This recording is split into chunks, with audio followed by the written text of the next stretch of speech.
고린도전서 9장 16절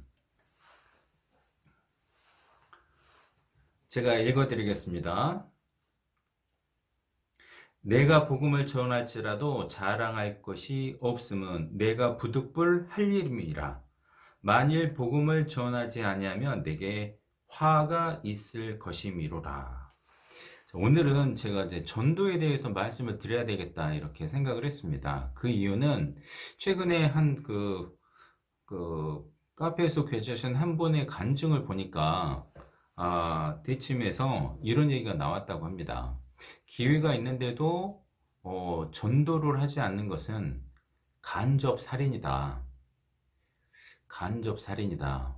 이렇게 얘기를 하더라고요. 그래서 제가 혹시 진짜 그런지 검색을 해봤더니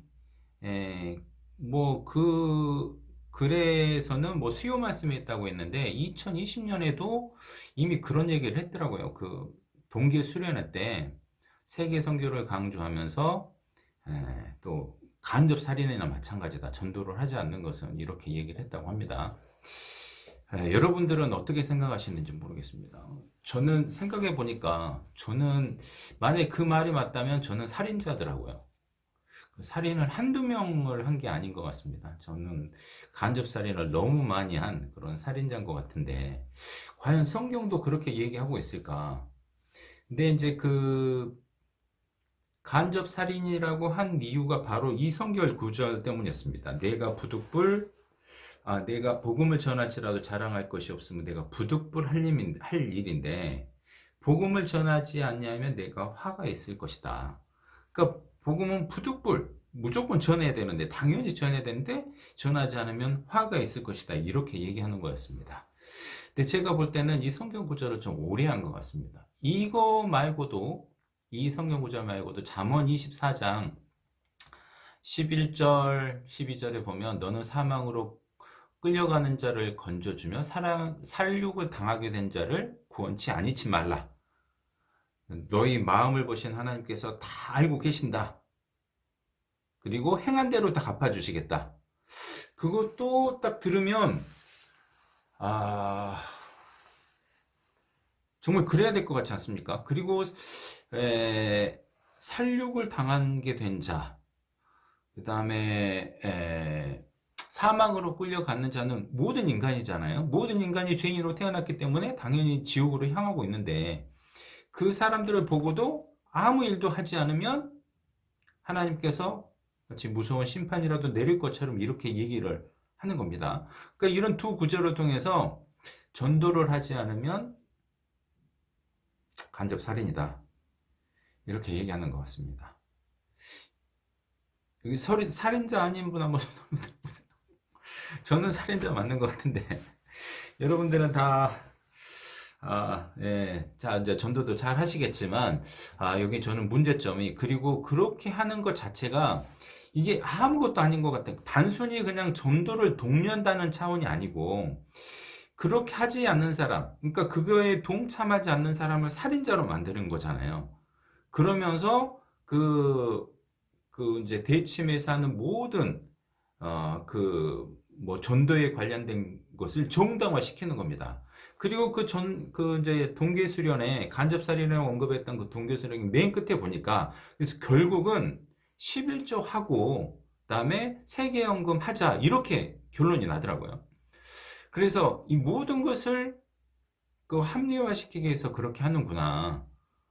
이런 생각이 들어서 이건 좀 위험한 생각이고 위험한 표현이라는 생각이 들어서 좀 정리를 할 필요가 있다고 생각을 했고 또 잘 생각을 해보니까요. 저도 대침에 여전히 있었다면 그러려니 했을 것 같아요. 그리고 저도 전도인이었고 비슷하게 가르쳤을 것 같고 그래서 지금 나와 보니까 이제 지금 그게 충격적인 단어 네 글자로 보였는데 거기 있는 분들은 이거 분별 못할 가능성이 많겠구나 이런 생각이 들었습니다. 그래서 그게 어떻게 잘못됐는지를 한번 좀 정리를 해보도록 하겠습니다. 먼저 이 전도라는 것은 무엇입니까? 전도는 하나님을 모르고 그다음에 예수님을 모르는 사람들에게 하나님을 알리고, 그다음에 죄인임을 알리고 예수님을 알려서 예수님을 믿게끔 하는 것, 그리고 결국은 구원에 이르게 하는 것이 좀 전도라고 생각합니다.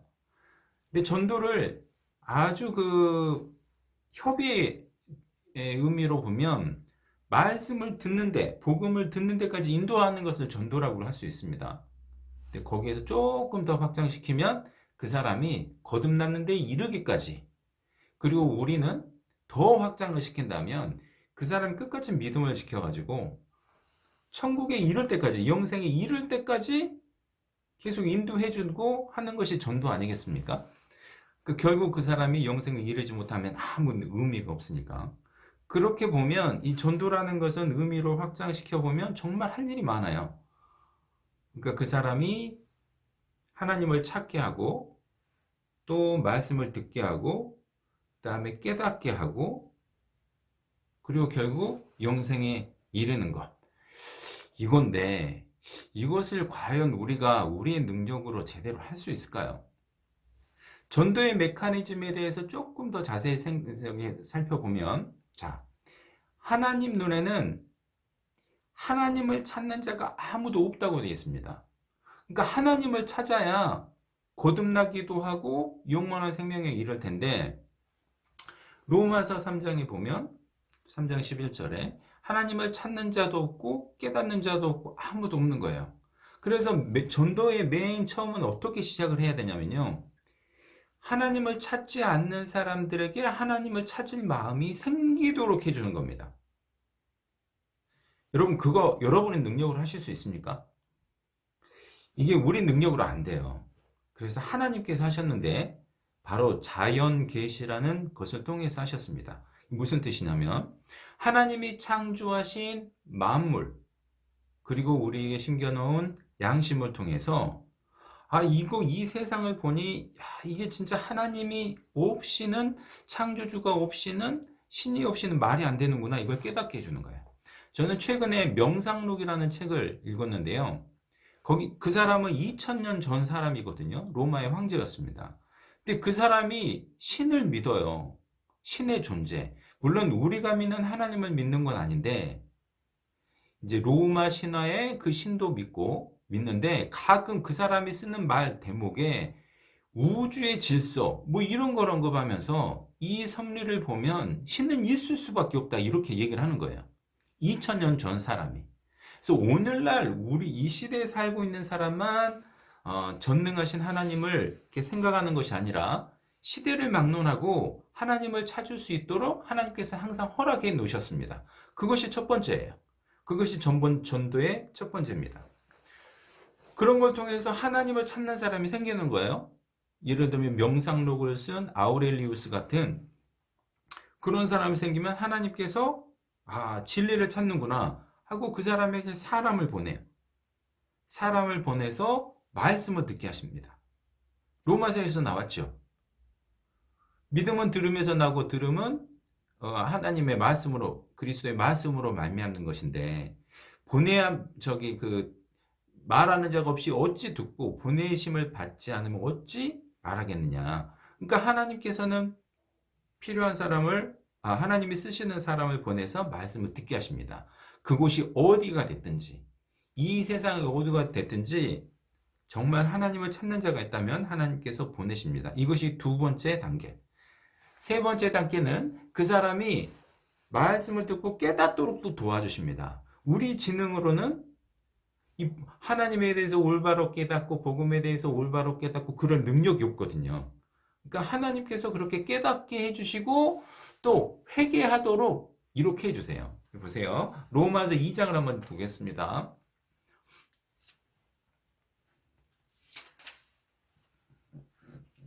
로마서 2장 4절. 혹 네가 하나님의 인자심이 너를 인도하여 회개케 하심을 알지 못하여 그의 인자심과 용납하심과 길이 참으심의 풍성함을 멸시하느뇨. 그 회개케 해주는 게 하나님의 인자심이죠. 그 전에는 여기 1장 보시죠. 로마서 1장 20절 창세로부터 그의 보이지 아니하는 것들 곧 그의 영원하신 능력과 신성이 그 만드신 만물에 분명히 보여 알게 되나니 그러므로 저희가 핑계치 못할지니라. 하나님을 알 때 하나님을 아는 것이 기본인 거예요. 왜? 하나님께서 이미 그렇게 해놨기 때문에. 근데 이 모든 것을 누가 하셨습니까? 하나님이 하셔서 하나님을 알게끔 했고 또 회개케 하도록 했다고 이 2장 4절에 돼 있잖아요. 이것도 하나님이 하셨습니다. 그리고 믿도록 인도해 주시고 믿은 다음에 우리의 마음을 지켜주시는 분도 하나님이라고 돼 있죠. 우리가 우리 믿음 지켜야 되는 거 맞습니다. 그런데 믿도록 그렇게 마음을 지키도록 하나님이 도와주신다고 돼 있어요. 빌립보서 4장을 보겠습니다.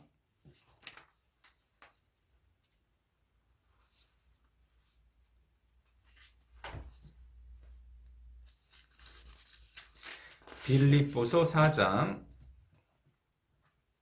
6절 7절을 제가 읽겠습니다. 아무것도 염려하지 말고 오직 모든 일에 기도와 간구로 너희 구할 것을 감사함으로 하나님께 아뢰라. 그리하면 모든 지각에 뛰어난 하나님의 평강이 그리스도 예수 안에서 너희 마음과 생각을 지키시리라.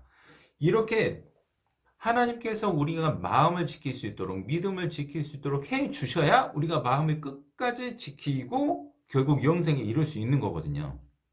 자, 전도의 4단계를 간단히 보셨는데 먼저 자연과 양심을 통해서 사람들을 다 부르셔서 하나님 알게 하시고 두 번째, 하나님을 그렇게 찾는 사람들에게 사람들을 보내시고 세 번째, 그 사람들이 말씀을 듣고 깨닫고 회개하도록 해주시고 네 번째, 그 사람이 믿고 믿음을 이렇게 지킬 수 있도록 지켜주신다. 이 전도의 4가지 단계 중에 이 4가지를 보면 이게 다 누가 하시는 겁니까? 이게 하나님께서 하시는 거예요. 하나님께서 하시는 건데 다른 말로 하면 성령의 역사입니다.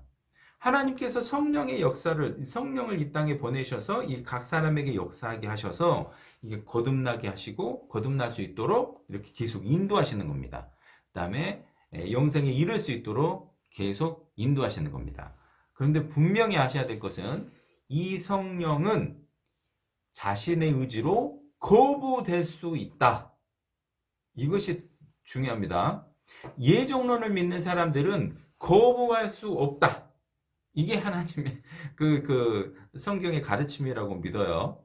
그래서 거부할 수 없기 때문에 하나님이 딱 지정한 사람만 인도하시고 그 사람들만 거듭난다.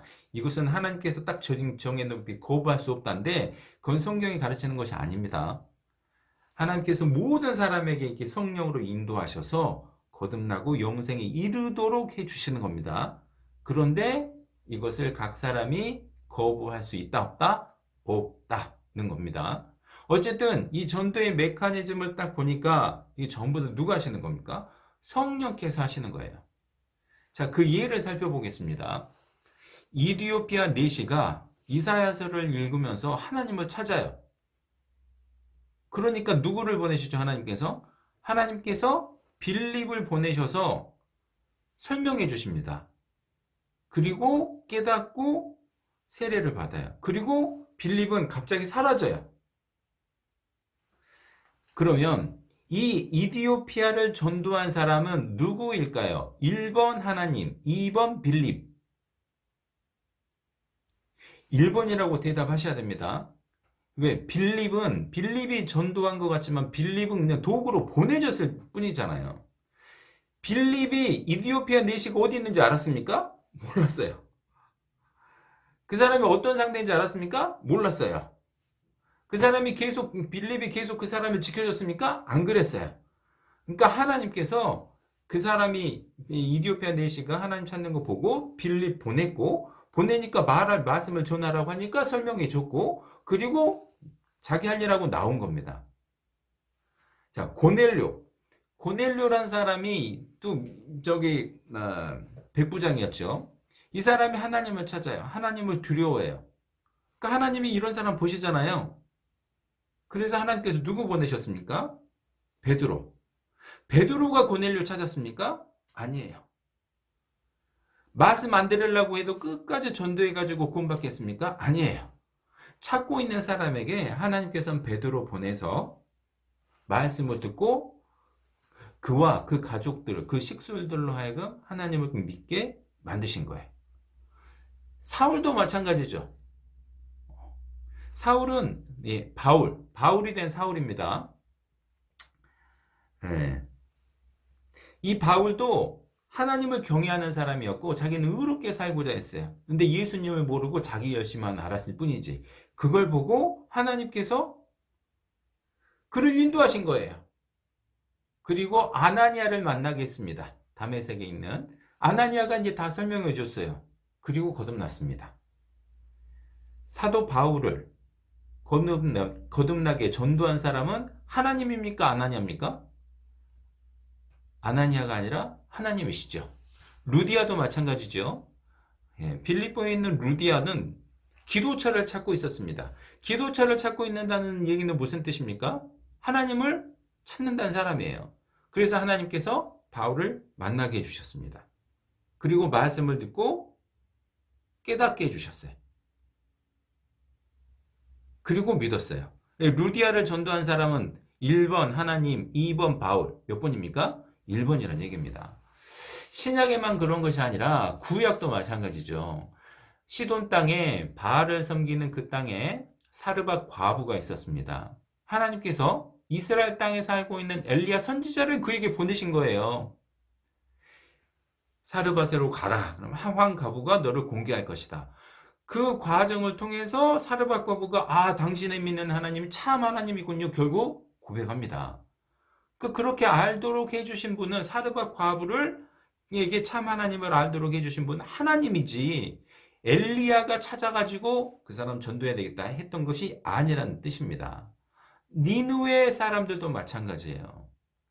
니느웨 사람들도 전부 다 그대로 있으면 멸망당할 사람들인데 하나님이 그들을 보고 전도하면 회개 가능하겠구나 해서 요나를 보내요. 요나는 가고 싶었습니까? 안 가려고 했잖아요. 그럼에도 하나님이 보냈습니다. 자, 니느웨 사람들을 전도했던 사람은 1번 하나님, 2번 요나. 누굽니까? 더욱더 명백하잖아요. 하나님입니다. 자, 보세요. 이 전도의 주체는 하나님이신 거예요. 사람은 그 도구로 쓰임을 받는 겁니다. 이게 정말 중요한데 대침에서는 이렇게 안 가르쳐요. 모든 사람이 전도해라 나가서 안 하면은 그 간접살인이라. 이게 대충 잘못 들으면 그런 것 같다 이렇게 생각할지 모르지만 크나큰 차이가 있고 정말 잘못 가르치는 위험한 발상입니다. 자, 두 번째로 이제 제가 전도의 메커니즘에서 쭉 이렇게 설명드렸고 하나님이구나. 전도의 주체는 하나님일 수밖에 없구나. 이거 제가 설명드렸는데 자, 전도를 사람에게 일임 맡겨버리면 안 되는 이유에 대해서 설명드릴게요. 잘 생각해 보세요. 확신을 더 주고자 함입니다. 첫 번째, 사람은 무능력해요. 하나님은 전지전능하신데 사람은 무능력해요. 그래서 사람은 무능력하기 때문에 모든 사람들을 다 살펴볼 수가 없어요. 어디서 어떤 사람이 어떻게 사는지 어떻게 전도해야 될지 몰라요. 그러니까 사람한테 맡기면 못 찾을 사람이 많다. 그러니 하나님이 하시는 게 낫겠습니까? 사람이 하는 게 낫겠습니까? 하나님이 하셔야죠. 하나님을 간절히 찾는 자, 하나님은 온 땅을 두루 살피시다가 자기를 찾는 자에게 능력을 베푸시나니 이렇게 역대상 나와 있는데 사람은 그거 할 수 있습니까? 저 사람이 하나님을 간절히 찾는구나 알 수 있습니까? 사람은 안 되잖아요. 하나님은 깨닫게 해주셔야 되고 또 하나님은 실수도 없고 지식도 많으신 분인데 사람은 실수도 많고 지식도 많아요. 만약에 전도를 우리에게 일임을 했습니다. 근데 우리가 실수로 그 다음에 지식이 부족해서 혹은 게을름으로 이 전도해야 될 사람이 전도가 안 돼요. 하나님이 보시기에는 이 사람 전도해야 될 사람인데 우리의 부족함, 우리의 실수 혹은 우리의 게으름으로 전도를 못한다면 이 사람 결국 천국 갑니까? 지옥 갑니까? 지옥 간다? 이게 말이 될까요? 하나님은 살리고 싶어요. 근데 사람한테 맡겼더니 사람의 실수로 못 가요. 하나님이 그걸 허락하시겠냐고요? 하나님이 사람한테 맡기면 안 되겠죠? 맡기면 안 됩니다. 보세요. 우리가 만약에 전도를 해야 되는데 실수로 혹은 게으름으로, 물론 게으란 얘기가 아니고 입은 열어야 될 땐 열어야 되는데 우리가 실수로 저 사람 전도해야 되는데 놓치기도 하고 안 했습니다. 근데 하나님 보시기에 이 사람 건져야 된다. 그럼 반드시 건지십니다. 이 사람 죽지 않아요. 여러분 그 에스더서에 모르드게가 했던 말 기억나세요? 이제 그 하만의 그 모함으로 모든 유다인이 죽게 생겼어요. 죽게 생기니까 모르드게가 에스더한테 찾아가잖아요. 네가 왕비가 된 것이 이때를 위함인지 어찌 알겠느냐 이렇게 얘기를 해요. 그 다음에 하는 말이 뭐냐면 네가 입을 열지 않고 잠잠하면 다른 사람으로 말미암아 우리는 구원을 얻으려니와 이렇게 얘기해요. 만약에 에스더가 저기 침묵한다 그러면 우리 유다인 죽는 게 너 때문이야. 네가 우리를 모두 죽인 살인자야. 이렇게 얘기하는 게 대침식이고 성경은 그렇게 얘기하지 않는다는 얘기입니다. 모르드게 어떻게 얘기합니까? 네가 입을 다물고 있으면 다른 데로 통해서 우리를 구원하실 것이다. 그러니까 살인자의 누명은 막 이렇게 씌우면 안 되는 거잖아요. 첫 번째는 우리가 사람은 무능력하기 때문에 이 전도를 사람에게 맡기면 안 됩니다. 두 번째는 사람은 불공평해요. 보세요. 우리 회사에 10명이 있습니다. 동료들이. 근데 여러분 다 10명 다 전도하고 싶으세요? 아니죠. 친한 사람만 전도하고 싶죠. 그럼 하나님은 다 전도하고 싶을까요? 친한 사람만 전도하고 싶을까요? 그러니까 이 전도를 사람한테 맡겨놓으면 제대로 되겠습니까? 하나님 보시기에 답답하신 거죠. 그러니까 이게 말이 안 되는 겁니다. 요나가 그랬습니다. 요나는 우리 민족을 괴롭히는 저 사람들 나 가고 싶지 않아요. 근데 하나님이 하신 거잖아요. 사람은 도구로 쓰인 거고. 요나가 안 간다고 했을 때 만났다면 이름을 언급을 해야 되는데 난리가 날 겁니다. 당신 집단살인을 한 거예요. 이렇게. 이거 아무튼 제가 조금 오해를 했습니다. 양해해 주시고. 자, 사람은 불공평해요. 그래서 문제인 겁니다. 세 번째로 이 전도를 사람한테 맡기잖아요. 그러면 사람들이 전도한 다음에 그 모든 영광을 자기가 취할 가능성이 높습니다. 사람은 작은 거 하나 이루잖아요. 그럼 대부분 자기가 했다고 자랑하고 싶어 해요. 근데 내가 한 사람을 전도를 했어요. 저 사람 내가 전도한 사람이야. 막 자랑하고 싶지 않을까요? 나는 10명을 전도했어. 난 100명을 전도했어. 여러분 성경을 보시면 많은 사도들이 일을 했지만 그렇게 자랑한 적 없습니다.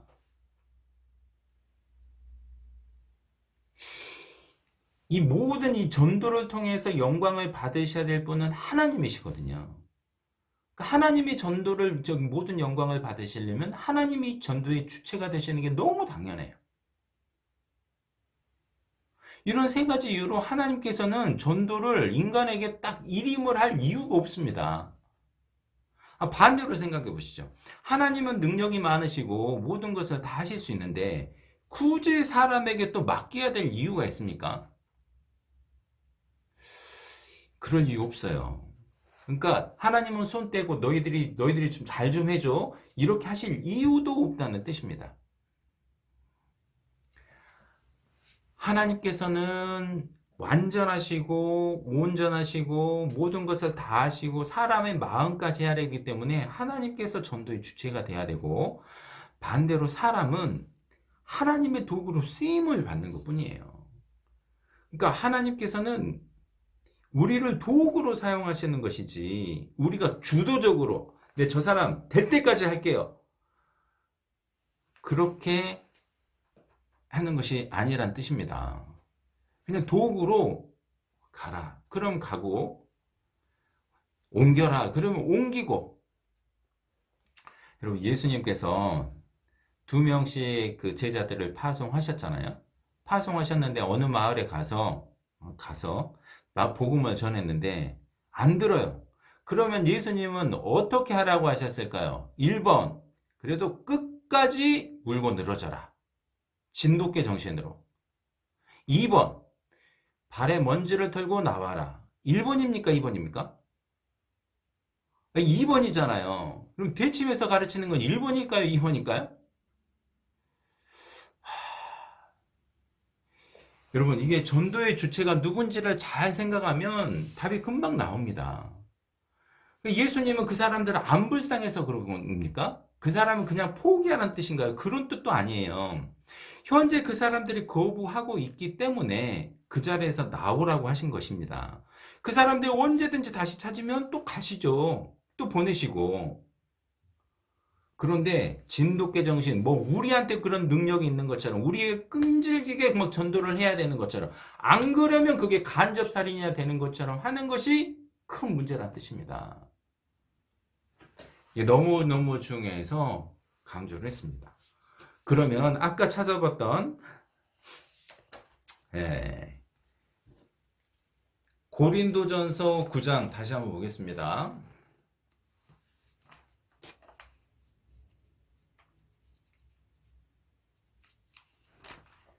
고린도전서 9장 16절 내가 복음을 전할지라도 자랑할 것이 없음은 내가 부득불 할림이라.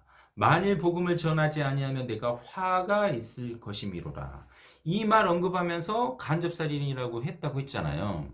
여러분 이 말씀을 보기 전에 여러분들이 먼저 기억해야 될 것이 있는데 바울은 사도였습니다. 사도. 베드로도 사도였고 12사도가 있었잖아요. 네. 성령의 직분 중에 사도도 있고 목사도 있고 교사도 있고 다양했죠. 근데 사도라고 이 사람들은 딱 정해져 가지고 그 일을 했어요. 사도가 무슨 뜻인지 아십니까, 여러분? 영어로는 어파슬이고요. 이게 원래 헬라어로는 아포스톨로 해가지고 아포스톨로스 보냄을 받은 사람들이란 뜻입니다. 보냄을 받은 사람들. 그러니까 우리하고 달라요. 그러니까 예를 들면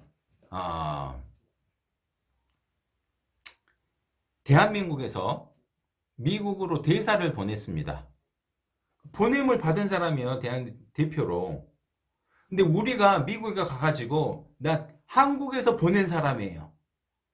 한국을 사랑하는 마음 그리고 국위를 선양하는 마음은 정말 좋은데 마치 자기가 그 대한민국의 그 위임을 받은 사람인 것처럼 하는 것은 큰 오해죠. 사도 바울은 복음을 전하는 그 능력과 그 능력을 부여를 받고 보냄을 받은 사람이에요. 그러니까 교육받은 대사와 같은 사람들이란 뜻입니다. 이게 마태복음 10장을 보실까요?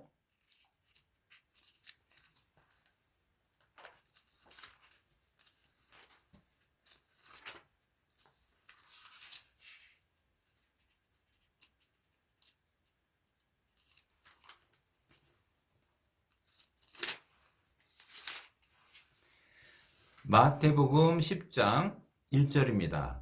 예수께서 그 12제자를 부르사 더러운 귀신을 쫓아내며 모든 병과 모든 약한 것을 고치는 권능을 주시니라. 베드로가 죽은 사람도 살렸지요. 안진뱅이를 걷게 했지요. 그리고 이 사람은 학문이 없는 사람들인데 말을 얼마나 잘했습니까? 하나님께서 그 능력을 주시고 보내신 거예요. 이런 사람들을 뭐라고 한다고요? 사도. 그 사람들 역할이 있었습니다.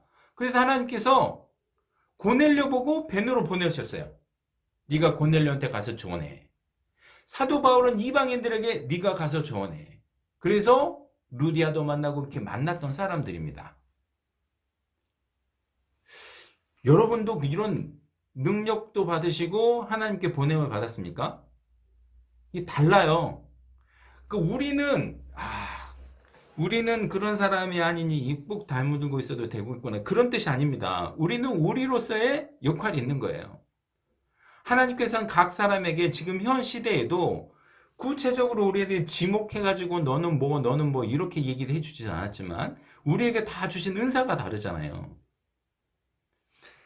그러니까 고린도 전서 9장에서 말한 사도 바울이 말했던 그 의미는 내가 이건 부득불 할 일이다. 안 하면 저주를 받는다. 예. 그렇게 얘기했던 얘기는 대한민국 대사가 미국에 보냈어요. 일본에 보냈어요. 일본에 가서 자신있게 좀 얘기를 하려고 했더니 일본 사람 보고서 대답을 안 하는, 말을 안 하는 거예요. 그러면 화가 있다고 얘기하는 거라는 뜻입니다. 능력까지 주고 교육까지 시켜가지고 보냈는데 왜 얘기를 안 하니? 그 일을 시켰는데 이런 뜻인 거예요. 그러니까 이것을 일반화 시켜가지고 모든 그리스도인들한테 얘기를 하면 안 된다는 뜻입니다. 사도 바울 말고 다른 사람도 다 이런 생각 갖고 지냈나요? 그렇지 않습니다. 잠언 24장도 마찬가지입니다. 너는 사망으로 끌려가는 자를 건져주며 죽임을 당하게 된 자를 구원하지 아니치 말라. 살육을 당하게 된 자를 구원치 아니치 말라. 이 얘기는 살려달라고, 죽어가는 그 과정이 명백히 보이는 사람, 그리고 살길 원하는 사람이 있는데도 불구하고, 자기가 살려줄 능력이 있는데도 불구하고 안 살려주는 거예요. 조금 전에 우리가 찬양을 불렀는데, 물에 빠져 헤매느니 건져내어 살리세. 물에 빠져서 막 살려달라고 해요. 그럼 우리 살려야 됩니까? 말아야 됩니까? 살려야죠, 당연히. 그런데 물에 빠져 있는데 수영을 즐기고 있어요. 우리가 보기에는 이거 계속 저렇게 수영 즐기다가는 죽는데 그걸 모르고 계속 수영을 즐기고 있고, 그러면 안 됩니다 해도 말을 안 들어요. 그런 사람이 잠언 24장 11절 12절에 해당이 되느냐고요. 여러분, 우리 주변에는 밖에만 나가봐도 하나님 모르는 사람 엄청 많습니다. 그리고 말 걸면 이 얘기 들어줄 만한 노인분들도 많습니다. 여러분, 기회가 주어지는데도 전도를 안 하면 간접살인이다. 나는 그 사람들이 정말 생각이 좀 짧은 것 같아요. 왜냐하면 정말 그렇게 생각한다면 지금 전도할 사람 너무너무 많아요. 그 사람들한테도 가야 되고, 아니 자기 가족들한테만 전도하라는 법이 있습니까? 찾아보면 그 사람들 중에도 귀 기울일 사람이 있으니까 얼른 가서 부지런히 해야죠. 왜 그렇게는 안 한답니까? 그 사람도 간접살인자 아닙니까? 전도인들은, 저도 진짜 한때 이런 생각을 가졌던 것 같아요. 그래서 비행기를 타잖아요. 그럼 옆에 앉아있으면 부담이었습니다. 옆에 누가 안 탔으면 좋겠어요. 그래야지 말 안 하는데, 진짜 해야, 나 전도인인데, 그래도 복음을 전해야 되는데, 이렇게 해서 전하기도 했지만, 손으로 꼽아요. 그렇게 말을, 네 분 본 적은 거의 별로 안 되고, 대부분은 그냥, 모른 척하거나 자거나 그렇게 갔습니다. 그럼 그것도 간접살인이죠. 안 그렇습니까? 그러면 대체의 전도인들은 다 여기에서 자유로울까요? 그러니까 너무 말을 막 했어요. 이걸 간접살인이라고 하면서까지 그렇게 결국에는 뭐 헌금을 하고 뭐 이렇게 하라고 하고 사람들에게 그냥 모든 것이 전도예요. 거기는 어떤 이제 카페 어떤 자매님이 얘기인데, 거기는 기승전 종교의 전도. 그러니까 모임을 해도 맨날 전도에 관한 기도 부탁. 그 다음에 뭘 해도 전도. 근데 이제 전도의 주체가 누군지를 이렇게 제대로 알지 못하면 이렇게 크나큰 착각을 할 수가 있습니다. 사도 바울은요, 우리가 사도 바울이 대침했었다면 진짜 사도 바울도 그냥 스트레스 받아서 죽었을 것 같아요. 이렇게 그냥 스트레스, 이렇게 전도 안 하면 안 되는데. 근데 사도 바울은 정말 감사한 마음으로 전도를 했어요. 이거 한번 찾아보실까요?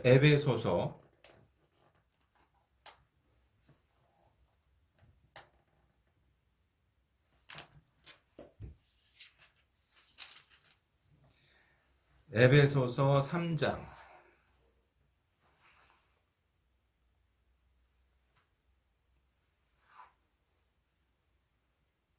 에베소서 3장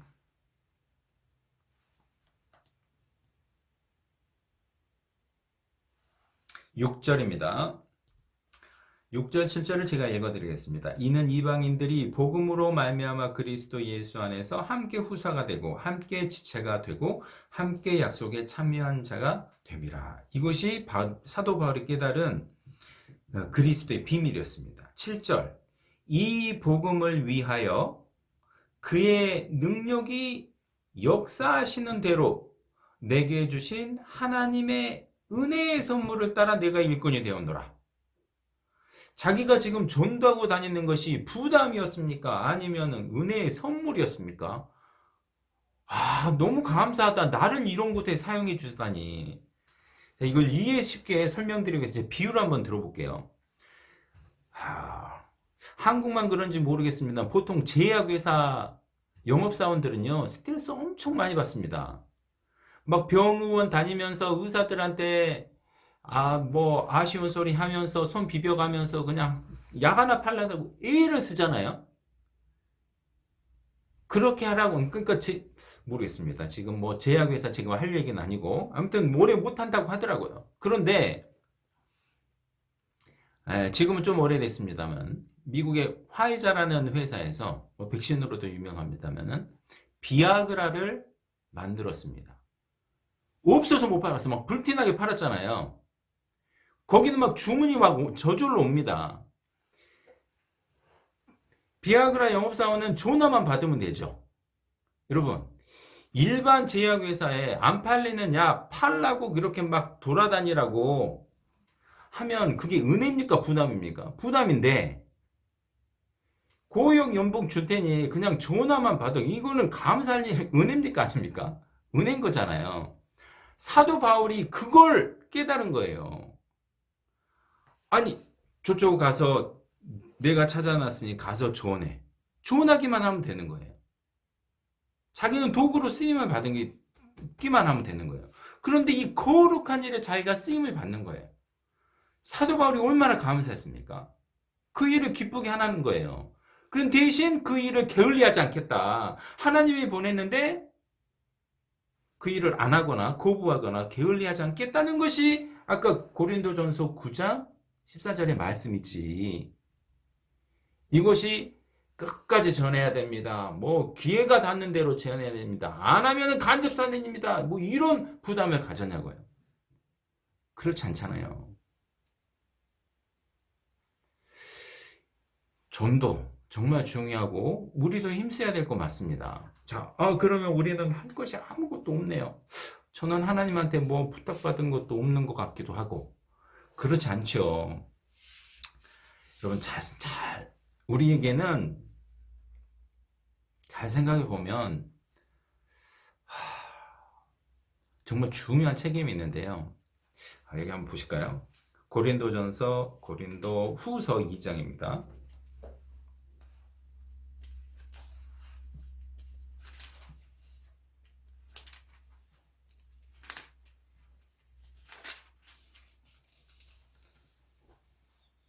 고린도 후서 2장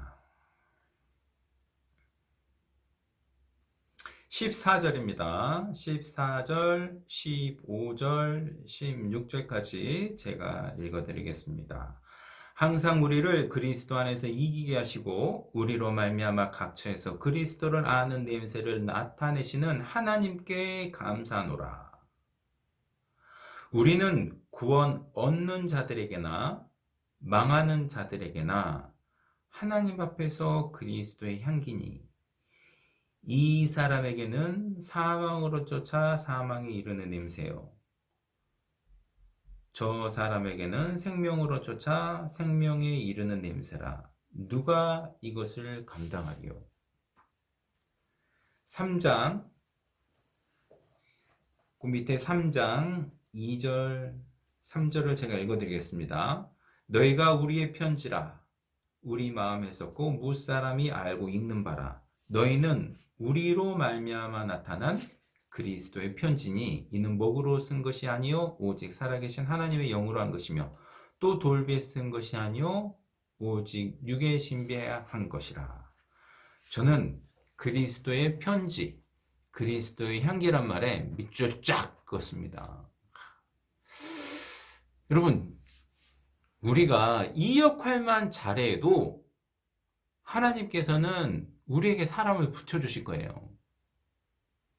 이 역할만 잘해도. 그러기 위해서는 우리가 열심히 영적 양식을 취하고 우리가 건강하게 사는 겁니다. 밝은 정신으로. 만약에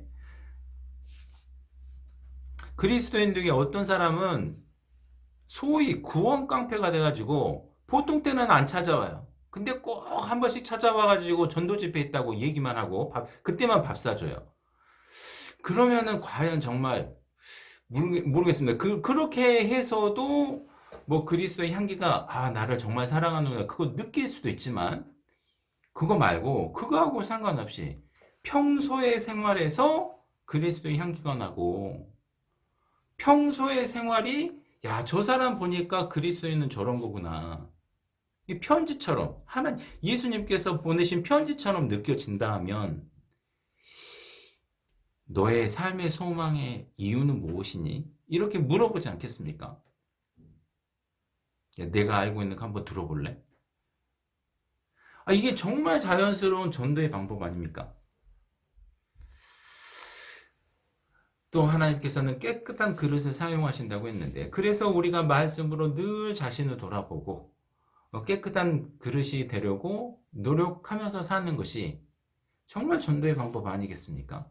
그렇다고 우리가 완전히 무오하게 살 수 있다는 뜻은 아닙니다. 아무 점도 흠도 없이 이렇게 살 수 있다는 뜻은 아닌데 정말 하나님의 자녀답게 항상 밝은 모습으로 무엇을 하나 사람들의 모범도 되고 그리고 늘 입에서 찬양도 나오고 그리고 평소에 저 사람은 하나님을 믿는다고 하는데 신앙도 있다고 하는데 정말 다른 것 같다.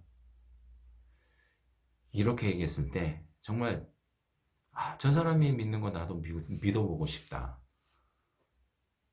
그런 마음이 생기는 걸 보면 하나님께서 또 사람 보내지 않겠습니까? 그 사람에게.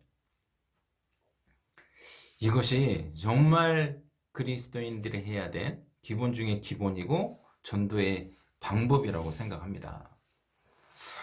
자, 전도에 대해서 잠깐 이렇게 간단히 설명을 드렸습니다. 제가 그 간접살인이란 말에 오랜만에 들어서 그런지 이게 좀 충격적이더라고요. 아까도 말씀드렸지만 제가 거기 오래 있었으면 당연한 거 아닌가 이렇게 생각했을지도 모르는데 지금은 진짜 오래간만에 그걸 보니 이게 충격적이기도 하고 이런 말로 소위 가스라이팅을 하는 겁니다. 모든 것을 거기에 합리화시키고 이거 안 하면 안 되고 이렇게 안 하면 죄책감을 받고 그러니 더 그냥 거기에 올인하게 하고 그렇게 하는 거지 않습니까? 그리고 그 일은 누가 가장 잘한다? 대침이 제일 잘한다. 그러니까 대침이 무조건 있어야 된다. 이렇게 하는 것인 것 같아요. 그래서 이 부분에 있어서 우리가 정말 분별력을 올바로 가지고 이제 성경이 말하는 전도 그리고 전도의 주체가 누구신지 정리할 필요가 있어서 이렇게 말씀드렸습니다. 이상입니다.